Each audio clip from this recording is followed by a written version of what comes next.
Yeah. Sorry to interrupt you. But any of you saw the movie The Sound of Music?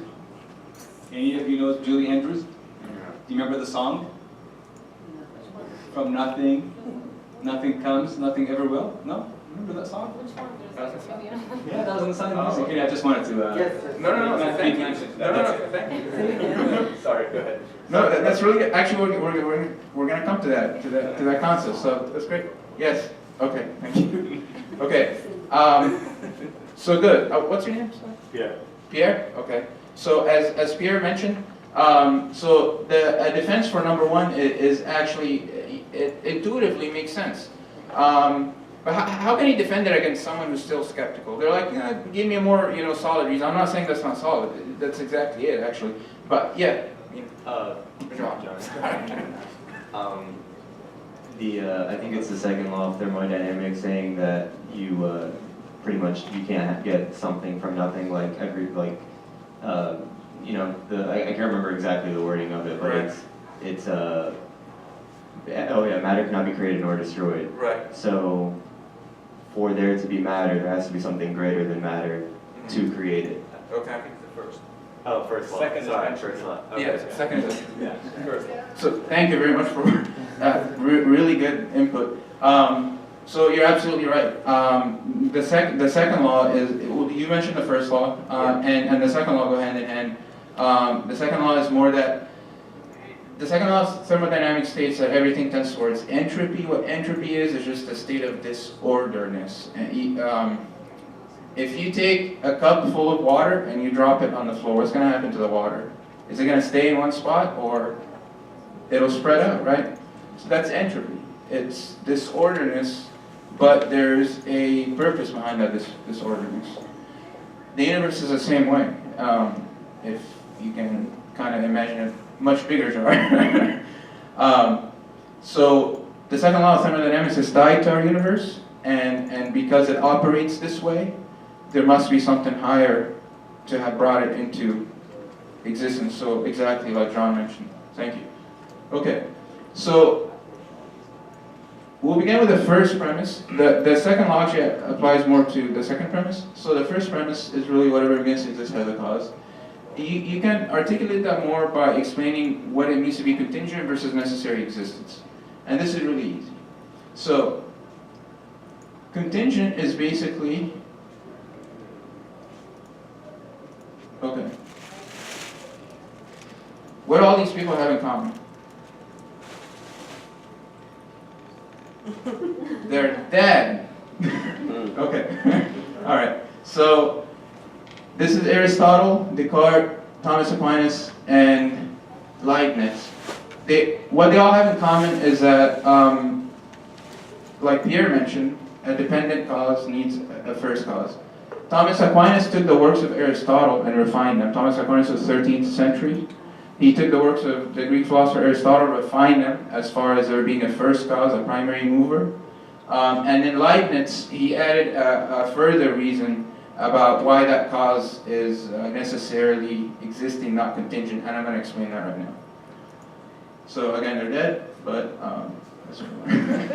okay. So Aristotle's first reason, and I really like the quote you brought up, George. Aristotle theorized a lot, but we were kind of like discussing this yesterday. He didn't close the loop in a sense, but that's why his works contributed to later people building on him. But he reasoned that everything that moves has to have a mover, basically. And so basically, and since that which is moved and moves is intermediate, there's something which moves without being moved. So it's an unmoved mover, being eternal, substance, and actuality. So he's talking about divine being, God. Thomas Aquinas, later in the 13th century, took that argument and articulated it more, actually into kind of 4 different things. He said, so like Pierre mentioned, dependent causes have to have an independent cause. Anything that moves has to have something that moves it. There has to be an efficient cause, basically, that brings all the other dependency into play. And he articulated a 4th point as well, I can't quite recall right now. But he built on the works of Aristotle and refined them. And then Leibniz came later on and said, so remember, we're still talking about the first premise, whatever begins to exist has a cause. So he said that basically that cause has to have the reason for its own existence within itself. So that's what I mean by contingent versus necessary existence. So anything that has a reason of its own existence within itself is necessarily existing. So let me explain contingent existence first. Contingency basically means it didn't exist before. So this chair is contingent. This name tag is contingent. This room, every one of us is contingent. Why? At some point, it was possible that we did not exist. So we needed to be brought into existence in some way. The chair needed a carpenter. This room needed a architect or a builder, so on and so forth. The universe is the same way. If you go higher and higher, the universe being the biggest thing that contains everything else, it would need something to have brought it into existence. But that thing can't be contingent. Are you guys with me so far? It can't be contingent because how can that thing that has a possibility of not existing bring the universe into existence? So that's why we say God necessarily exists. Basically, God is the only entity that fulfills this criteria. God has a reason for his own existence within himself, and out of his will, he brings the universe and everything else into being. There's other things that exist necessarily, but these are more abstract things, numbers, abstract notions. None of these things, they exist as is, that's what I mean when they exist necessarily. But none of these things have causative effects. They don't bring anything into cause. So, are you guys with me so far? Okay. So, contingent or necessary existence. Chair. Okay, good. Carpet. Number 2. Necessary, but actually does not have, can't cause anything. Numbers and all these notions are abstract, but they exist. They still exist necessarily because as is.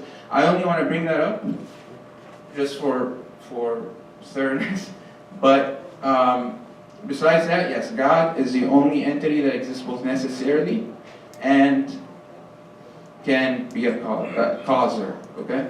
Another way to think about it simply to contemplate on part of God's nature is that it's impossible for God not to exist. Does that make sense?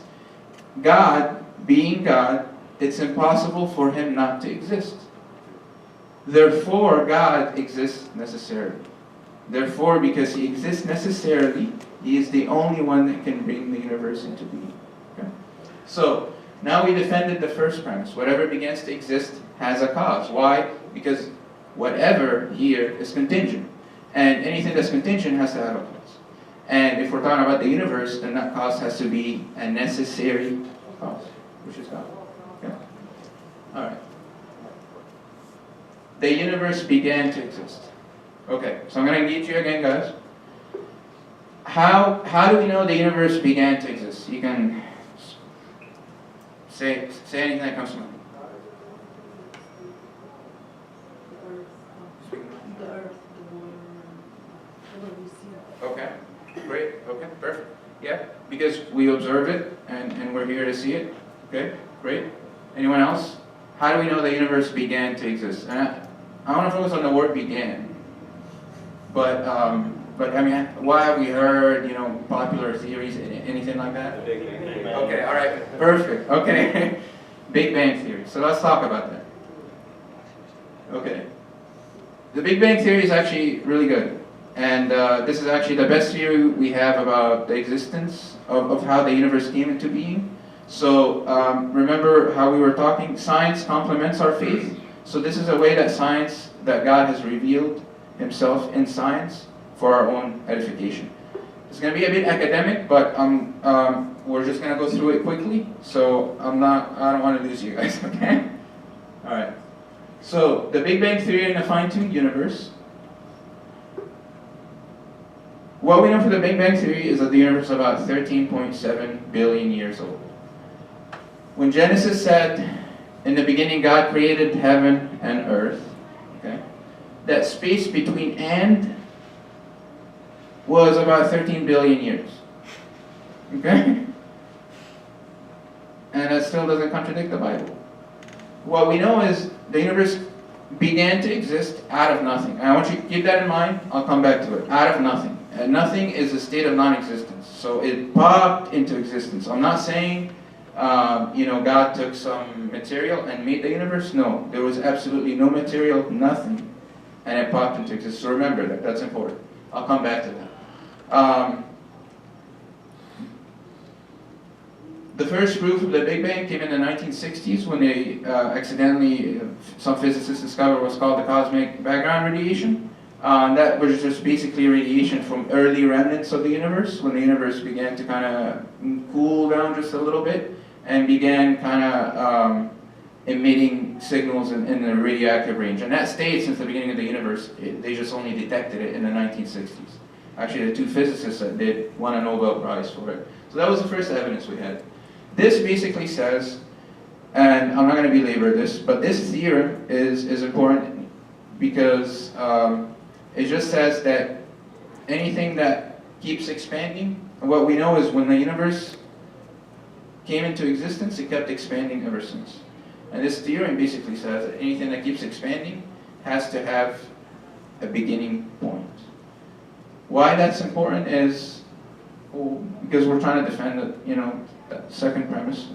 But it's important because a lot of people will say maybe the universe existed eternally. Can the universe exist eternally? Okay. Why not? Well, if it's expanding, I mean, based on science, if the universe is expanding, like you said, it had to have an origin, and in either way, the laws of thermodynamics wouldn't allow it to exist infinitely, because infinity doesn't exist in the natural universe. Okay. It exists supernaturally, but Okay. I'm sure. Okay. That's very good. That's the awesome answer. John's absolutely right. What we know and what's been proven with the Big Bang is that because the universe is expanding, and what this theorem has shown is that basically, like when you go all the way back 13 billion years, there has to be a beginning point. And let me clarify this point. This point is where the universe popped into being out of nothing. It's where matter, energy, and time itself, space-time, came into being. I want you to just contemplate on this a little bit. If God is a transcendent cause of the universe, then God has to be outside of what? All those things, right? So he has to be outside of what? Matter, energy, time itself. That's very hard to grasp for us, But we can also appreciate, the wonder behind it. In the 1950s, Einstein theorized that there would be gravitational waves to support the Big Bang theory. Basically, he said that the effects of gravity have to propagate over waves. They're not instant. And actually, a few months ago, in March, a study called BICEP-2, with this telescope in the South Pole, actually proved the existence of gravitational waves. So that's very exciting. So we have even more proof of the Big Bang, and we have more proof of the revelation, the revelation of God's creation in science that so far matches what we know also in the Bible and what the Bible has predicted, beforehand. I'm only going to bring this up, I'm not going to belabor this. The universe is fine-tuned for our own life. Basically, there's so many constants and parameters that if they're off by a hair's breadth, we wouldn't be here, okay? This is not an exhaustive list. This is 17 of them, and another 17. So, and this is not exhaustive either.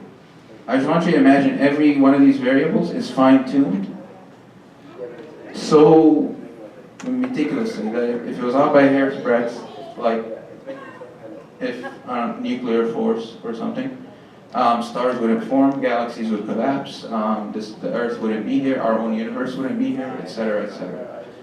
That we are here to observe the universe is not the most important thing. It's that the universe is so fine-tuned to support our own life that's the amazing thing. Okay? I only bring this up because all these things tell us that there is a what behind what kind of designer.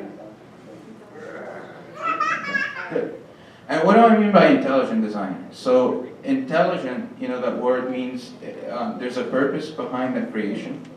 So, and that matches what we know, at least what God has revealed to us through Scripture, and what's around us, His attributes are clearly seen. Creation was a willful act of God. Being willful is a part of being intelligent, and so we can see how that kind of fits in. Okay. Skip that.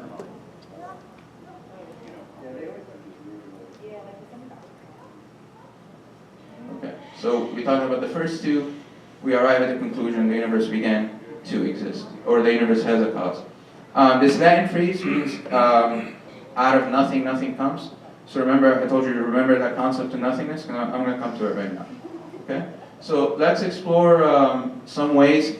How does this? Can we contemplate more on this from the point of view that we have an argument now to defend that what we see around us not only matches what we know in Scripture, but it matches also what we know scientifically. We can engage scientifically minded folk, remembering again if they have the intent, remembering again the questioner.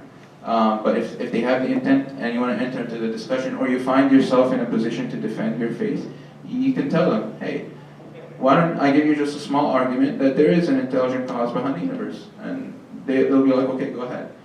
List the premises and say, so we'll go over the premises again, but let's see if you guys remember. So what's the first premise again? Yeah, whatever begins to exist has a cause.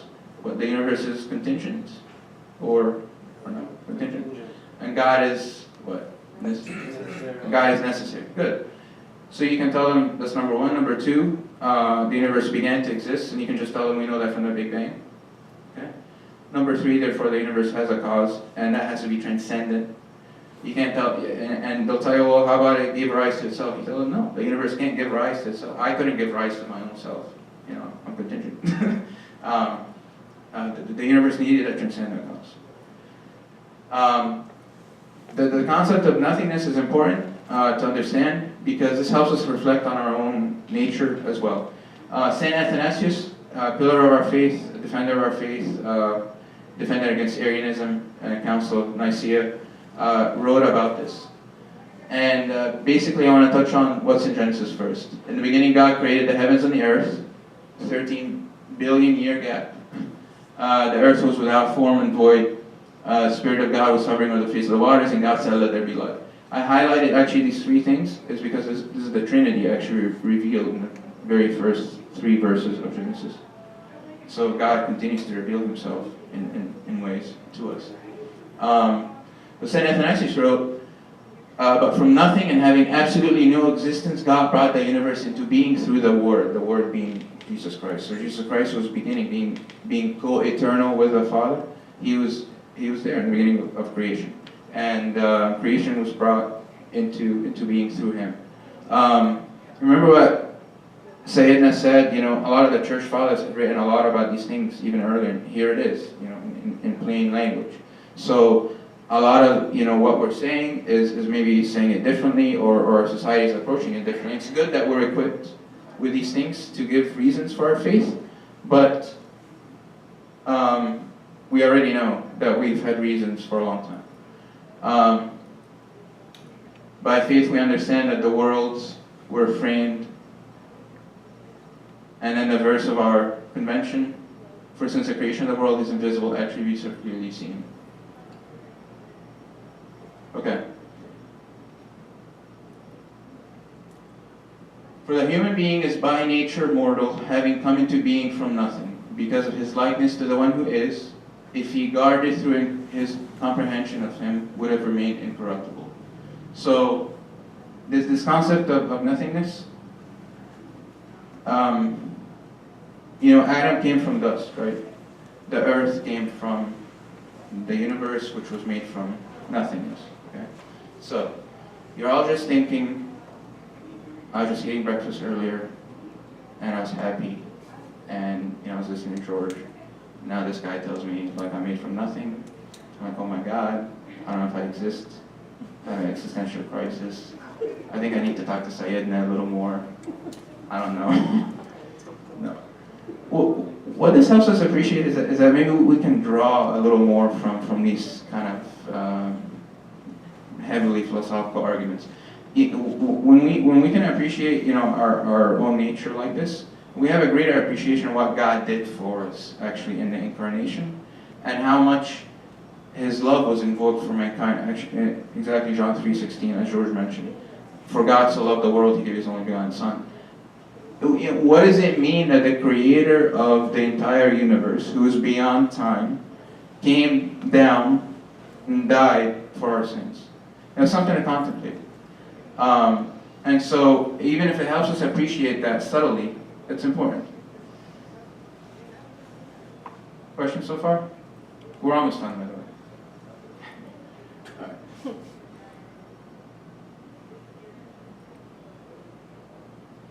Okay, so I think I have a summary. This is just talking about the incarnation. God so loved the world, He gave His only begotten Son. So St. Athanasius called this a divine dilemma regarding life and death. God being God could not just stop seeing, fallen world, because it wasn't God that made the world fallen, it was sin, being brought into the world. And because our own mortal nature, again from nothingness, just like the earth and the universe, we went back to nothingness by embracing sin. So God closed the loop, and His revelation in Jesus Christ exactly did that. It's up to us to grasp that, to understand that, and to take a hold of that and work on our relationship with Christ. Excuse me. So the incarnation was God's answer to that.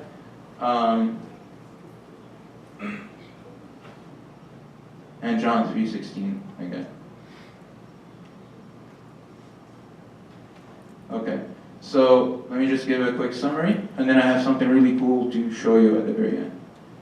Okay, so I'm gonna drill this into you. You're gonna walk out, get some lunch, and be like, dude, whatever begins to exist has a cause. And be like, thank you, here's your change, and that's it. But at least while you're here, Okay, so number one is whatever begins to exist has a cause. How can we prove this? What kind of existence? Contingency versus necessary existence. Good. So necessary existence brings contingency into being. God is necessary, brings everything contingent into being. The universe began to exist. We know from the Big Bang, matter, energy, and space-time itself came into being, which helps us appreciate that God is beyond all those things. Therefore, the universe has a cause.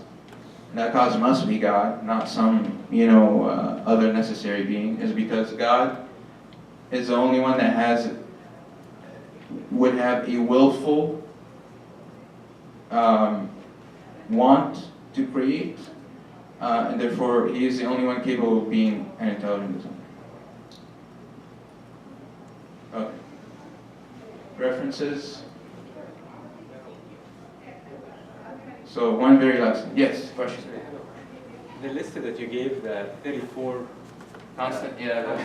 Is there any reference that you recommend that we have more information on that list? Yes. Just we can get ourselves familiar with it? Yes. So, thank you, Michael.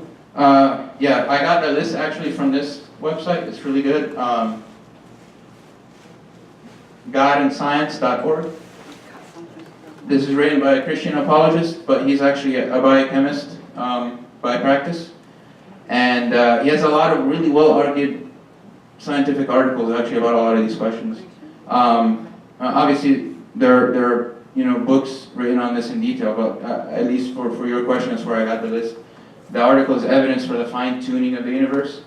And he actually referenced, in his article, he referenced a major work on cosmology. So check it out, and if you're interested, check his references, and then you can go from there. George, do you have? Well, you can, I'm sure you've heard of Lee Strobel, right? He wrote extensively on the teleological argument, okay?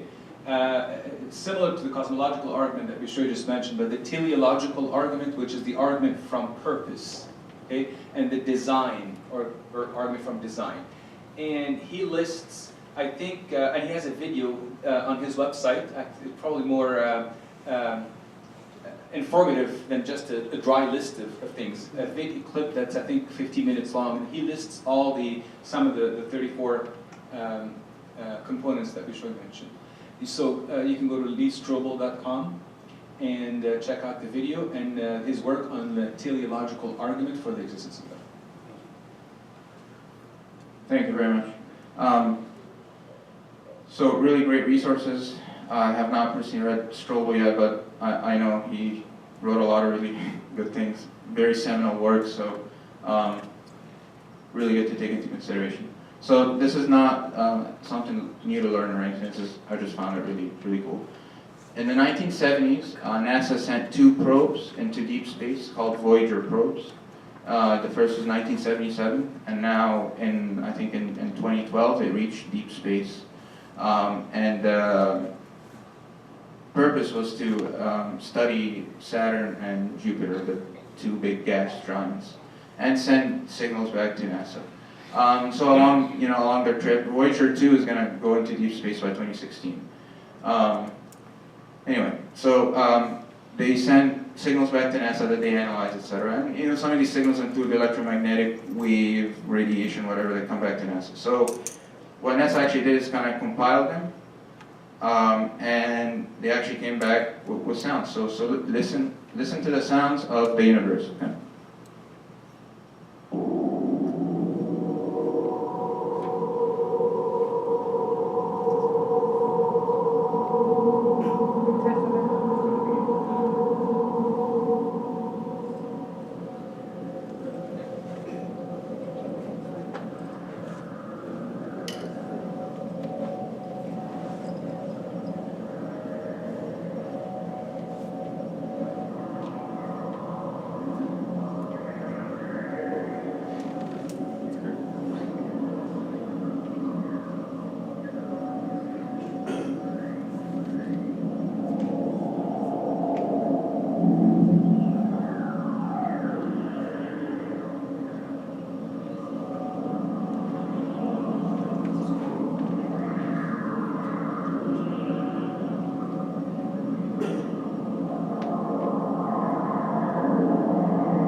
What do you guys think? Weird. Relaxing. Relaxing. Good to fall asleep. I was waiting for in the beginning. Exactly. Okay, so that's it. Thank you very much for yes, questions. It's actually not a question, it's more of a story Yes. on the cosmological argument. So in college, like we were all talking about, we have to use a more of an educational approach to speaking with, scientists and things like that.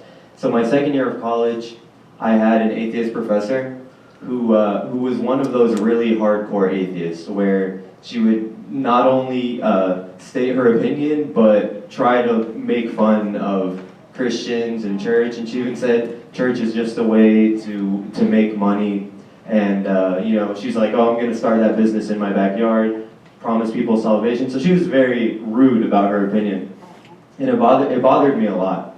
So I brought to her this cosmological argument, but it like more or less a cosmological argument. It was just a redefined version of it, and it's pretty simple if you want to use it, the younger guys in college. So this is what I told her, and this is what I told to the class, and the class really actually a lot of people agreed with me at the end. So before the Big Bang Theory, before the actual bang, all of matter and energy was confined into a small Singularity. singularity, Yes. they say the size of a golf ball. That was before the bang. So my question to her was, where did that ball of energy come from? Before the Big Bang, before evolution, you know, all those arguments are nonsense when you want to talk about the origin of the universe. So where did that ball come from? There's only three possibilities for it to exist, as we talked about. One, either it's infinite, it's without beginning, without time, and that doesn't make sense, and no scientist will ever tell you that it is infinite, because it doesn't make sense in a physical standpoint for something physical to be infinite. So we can throw that theory out the window. The second theory is that it came from nothing. There was nothing and then it began to exist, which we talked about. And that doesn't make sense either, because once again, nothing physical can create itself. Like there can't be nothing and then out of nowhere it creates itself into something. So the third, only other option is for it to exist, is that something greater than it, something greater than this seemingly infinite ball of energy, that, you know, something, yes, exactly, something greater than it created it. Something that, if you want to call this ball of energy nature, the natural, something supernatural, greater than nature, had to have created it. And we just call that supernatural being, which created that ball of energy and eventually the entire universe, we call that being God. And you don't have to call him God, but you have to acknowledge that there is something greater than what we see around us. And once you acknowledge that there is something greater than nature, for nature to exist, all of the other arguments become so like minuscule. Like, oh, how did Noah put all the animals into an ark? Who cares? Like, he created the universe. Like, he could put 2 of every animal in an ark. And all the other art, like even evolution, it becomes so like obsolete, because you know there has to be something supernatural out there for nature to exist. And all of the students agreed with me, and the teacher, like we were talking before, I guess her heart still wasn't open, so she said, okay, well, maybe I'm not an atheist, but I'm an agnostic, I don't know. And I was like, whatever, I'll take it. You got somewhere with Baby it, that's great. Yeah. Did you close the lights in the room? I think I should. Very good. What's your name? John. John, if you don't mind. Yeah, please. Yeah, this is great, John. Thanks for sharing this with us. But and I'm glad we're not on tape, and I'm glad Sayyidina's not here. But I had a conversation with, and this takes place on college campuses, about the Big Bang. 2 things. Even the Big Bang needs a Big Banger. Exactly. If you know what I mean. Okay? Really. Sometimes we confuse the either or with the both and. What I mean to say is that, why do we have to say either God or the Big Bang? Why can't it be both God using the Big Bang? So that's the problem. It is not an either or, it's a both and. You see what I'm saying? Yeah. God could have created the world however he wanted to create it. So the Big Bang does not take the place of God. God could have used the Big Bang. And the other thing I wanted to mention to you, you said that, and this is very typical, especially if this professor is a professor of biology, philosophy, you'll find atheist professors all the time. But your reaction to what she said was that you were very angry. Yeah. Which is very typical. But I want you to graduate from that, if you may allow me, forgive me. I have. And I want you to graduate from that for your sake as well. I want that anger to be converted into compassion instead. So you have to have that perspective as a lost person, that maybe you can help her to the truth, rather than, I hate you, you're making fun of my religion. You see what I'm saying? I'm not. Yeah, absolutely. No, Do you see what I'm trying to say? agree, yeah. So it's initially, You don't want somebody to say anything, my Lord, my Jesus, that's my Father. He cannot say anything. But I want you to look at, she's like the Samaritan woman. Christ looked at her with one perspective, and the disciples looked at her from a different perspective.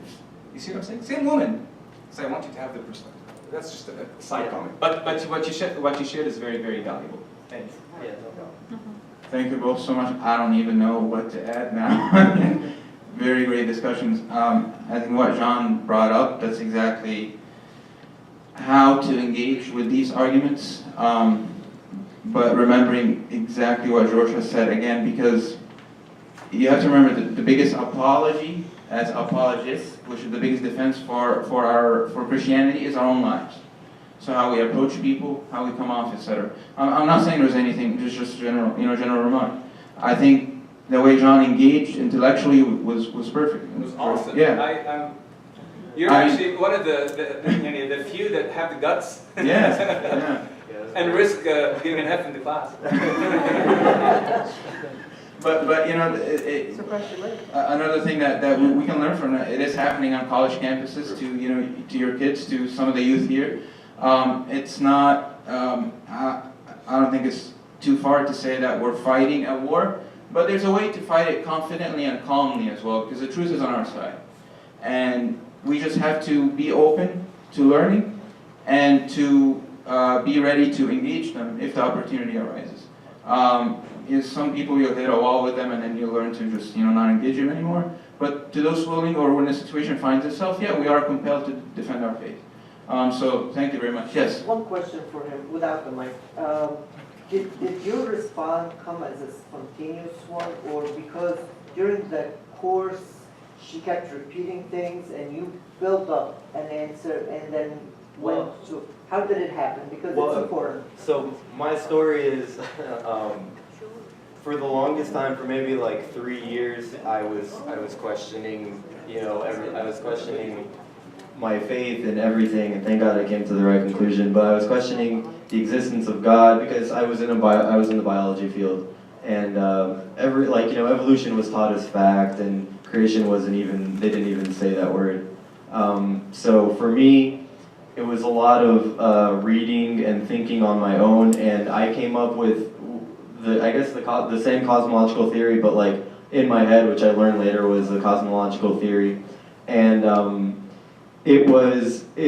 to answer your question, it was a lot of building up. She would make a lot of negative comments, and the students would laugh, and like inside I was like, I should probably say something. I don't want to stand up in front of the entire class and say something. But eventually, like you're saying, like it built up. She kept saying things, and it was becoming very rude. And I could see the other students kind of like following her and agreeing with her, like, oh yeah, Jesus Christ is like Optimus Prime. Like she made a joke about how Jesus is like Optimus. They were really following her.